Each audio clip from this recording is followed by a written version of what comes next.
넘겨보시면 핵심 체크 내용들이 나와 있는데 핵심 체크 내용들이 여러분 그냥 가볍게 읽어보시면 될 것 같고요.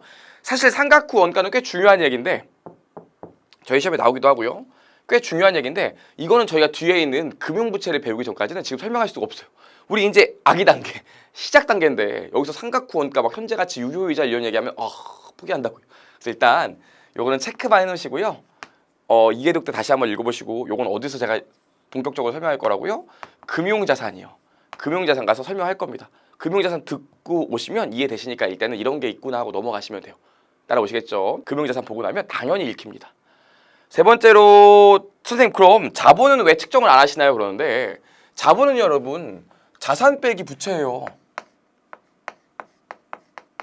그쵸? 그럼 내가 자산을 측정하고 부채를 측정하고 나면 자산 측정치에서 부채 측정치 빼면 알아서 자본이 나오는 거지 자본 스스로를 측정하는 경우는 거의 없어요. 한두 개 빼고는. 그러니까 당연히 자본은 별도의 측정 기준을 가질 필요가 전혀 없겠죠. 그래서 그 얘기가 나와 있어요. 자본은 평가의 대상이 아니므로 측정하지 않는다. 이게 무슨 소리입니까? 자본은 자산 빼기 부채를 구하는 거지 스스로를 측정하는 경우는 거의 없어요. 물론 실제로 뭐 한두 개 정도는 있지만 거의 없다고 보시면 돼요. 많은 표현이에요. 좋아요. 여기까지요. 그럼 실제로 저희 시험에 뭐가 제일 많이 나오느냐 물어보신다면요. 이게 제일 많이 나와요. 여러분 예. 별표 한 3개 치시고 무조건 외우셔야 돼요. 얘는 무조건이요. 무조건 외우셔야 돼요. 얘만 시험에 나와요. 그래서 실제 어떻게 나오냐면 요거에 어떤 측정치가 매칭되고 요거에 어떤 측정치가 매칭되고 요거에 어떤 측정치가 매칭되는지를 쭉 보기를 준 다음에 다음 중 틀린 것은 물어본다고요. 무조건 한 문제 나와요. 무조건. 자 그럼 지우고 얘기하시죠. 제가 말씀드리는 것들만 정확히 기억하시면 돼요. 너무 욕심 부리지도 마시고요. 또 제가 가리키는 것 중에서는 제외해서 외우시면 안 되고 제가 가리키는 것들만 100% 다 소화하시면 저희 시험 70점 나와요. 그렇죠? 제발 다른 거 신경 쓰지 마시고 자 봐보시죠. 그럼 요걸 볼 건데 이해를 좀 해볼게요. 첫 번째로 선급 비용이 있는데 선급 비용 우리 발생주의 때 얘기했었죠? 일단 돈을 미리 내고 용역을 제공받을 권리에 대해서 미리 선급 비용으로 기재한다고요. 어렵지 않죠? 내가 보험 용역을 제공받기로 했어. 혹은 여러분들이 학원 수강료를 끊었어요. 그리고 몇 달 동안 학원 강의를 듣기로 했대요. 그럼 어떻게 됩니까? 돈을 미리 내죠. 돈을 미리 내면서 선급 비용이라고 앞으로 강의라는 용역을 제공받을 권리가 생겼으니까 선급 비용으로 계좌하고요. 얘는 뭐가 돼요? 자산이 됩니다. 그럼 일반적으로 얘는 뭘로 측정해요? 내가 당연히 낸 돈으로 측정하죠. 그래서 선급 비용은 일반적으로 취득 원가, 내가 낸 돈이나 내가 제공한 대가의 공정 가치를 기준으로 측정치를 정한다고. 어렵지 않죠? 낸 돈을 기록해야죠, 당연히요. 어렵지 않죠? 두 번째로 매출 채권인데 요거 나중에 우리 대손 가서 배울 거거든요. 매출 채권. 자, 이게 뭐냐면 내가 매출하고 매출 채권이 생겼어요. 근데 이건 조금 더 얘기를 해봐야 되는 게 뭐냐면 매출하고 매출 채권이 생겼어요. 그럼 내가 물건을 외상으로 거래처 한 100군데한테 외상으로 팔았대요. 그래서 받을 돈이 100억이래. 근데 거래처 100군데 중에서 실제로 한두 군데는 망한다고요. 한두 군데는 실제로 망하기 때문에 100억 중에서 한 1, 2억은 못 받는다고요. 저희 은행도 그렇거든요. 은행도 실제로 일반 기업들이나 개인들한테 대출을 해준 다음에 대출해준 돈이 만약에 한 1000억 된다고 하면 그중에 1, 2억은 못 받아요. 따라오시겠습니까? 그럼 내가 이렇게 외상으로 매출을 했대요. 100억 받기로 했어. 근데 이 중에서 한 1, 2억은 못 받을 것 같아. 그럼 내가 장사하는 과정에서 실제로 거래처 100군데한테 외상을 했더라도 한두 군데는 그 사이에 망하기 때문에 일반적으로 100억 받을 줄 알지만 한 1, 2억 정도는 원래 못 받는데요. 그럼 나는 100억으로 측정해야 돼. 원래 한 1, 2억 정도는 못 받아서 98억 정도만 받는데 일반적으로. 이걸로 측정해야 되겠어요. 당연히 이걸로 측정해야 된다고요. 그래서 나중에 보겠지만 일단 이렇게 매출 100억, 매출 채권 100억 쓴 다음에 내가 못 받을 걸로 해당하는 돈에 대해서는 대손 충당금이라는 요상한 계정으로 2억 쓰고 여기 별도의 비용 처리 2억 한다고요. 그래서 요걸 재무상태표에 기재하면 재무상태표에 매출 채권 줄여서 써도 되겠죠? 매출 채권 100억 이렇게 기재하고 못 받을 걸로 정상적인 영업 과정에서 못 받을 걸로 예상하는 돈을 대손 충당금이라고 해서 여기 밑에 마이너스 2억 쓴다고요. 그래서 매출 채권의 진짜 장부에 기록되는 금액은 98억이다 이렇게 표기해요. 요거 언제 배울 거냐고요? 요거 우리 다음 장에서 배울 거예요.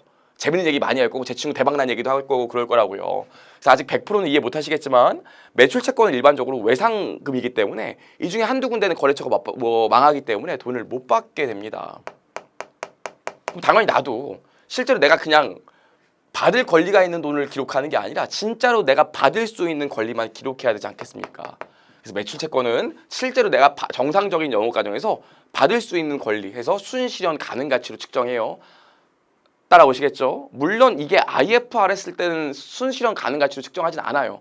근데 우리 일반 기업 회계 기준이기 때문에 일반 기업 회계 기준은 순실현 가능 가치라고 합니다. 어렵지 않죠? 자, 볼게요.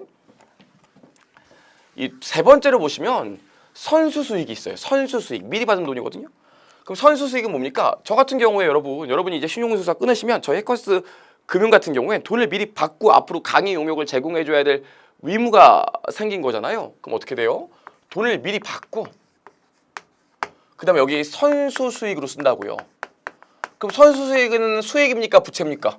부채죠. 이제 용역을 제공해 줘야 될 저희 해커스 금융이라면 강의를 제공해 줘야 될 의무가 생겼기 때문에 부채를 계상했다가 강의를 제공하게 드리게 되면 선수 수익을 없애면서 그때그때 매출이나 수익으로 기재하지 않습니까? 그럼 최초에 선수 수익 기재할 때 어떤 금액으로 측정해야 돼요? 내가 최초에 받은 돈으로 측정해야 되지 않겠습니까?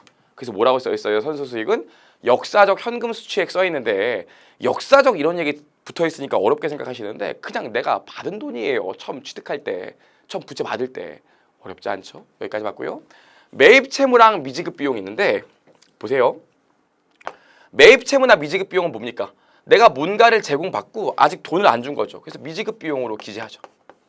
미지급 비용이나 혹은 매입 채무로요.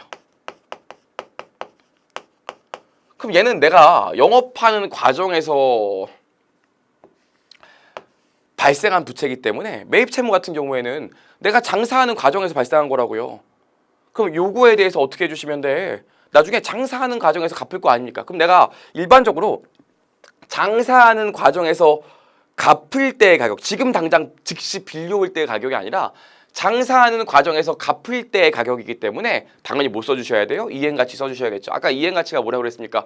현행원가는 지금 당장 갚았을 때의 돈이고 이행가치는 장사하는 과정에서 갚았을 때의 가치라고 했잖아요. 그러니까 당연히 매입채무나 미지급 비용은 정상적인 영업활동에서 내가 갚을 때, 스케줄대로 갚을 때의 가치이기 때문에 이행가치로 측정합니다. 따라오실 수 있겠습니까? 다만 여러분 복습 차원에서 얘기해보면 미지급 비용도 매입 채무도 영업활동에서 발생하는 부채는 맞는데 얘와 얘의 차이는 뭐였습니까? 내가 정상적인 영업활동에서 상품이나 제품을 외상으로 구입한 걸 매입 채무, 영업활동에는 사용하지만 영업활동에서 팔 목적으로 하는 상품과 제품을 구입한 그 외의 것들을 외상으로 구입한 걸 미지급 비용이라는 부채로 계산한다고 했던 거 기억나시죠? 오케이, 여기까지 봤고요. 재고자산은요 일반적으로 내가 구입했을 때 가격으로 기록하고요. 유형자산이나 무형자산도 내가 구입했을 때 가격으로 기록합니다. 그래서 아까 제가 뭐라고 그랬어요? 재고자산, 유형자산, 무형자산은 취득원가, 다른 말로 구입했을 때 제공한 대가의 공정가치를 최초 측정치로 한다고 했잖아요. 기억나시죠? 여기까지 꼭 기억하시면 돼요. 얘는 진짜 무조건 다 외우셔야 돼. 따라오시겠죠? 좋아요.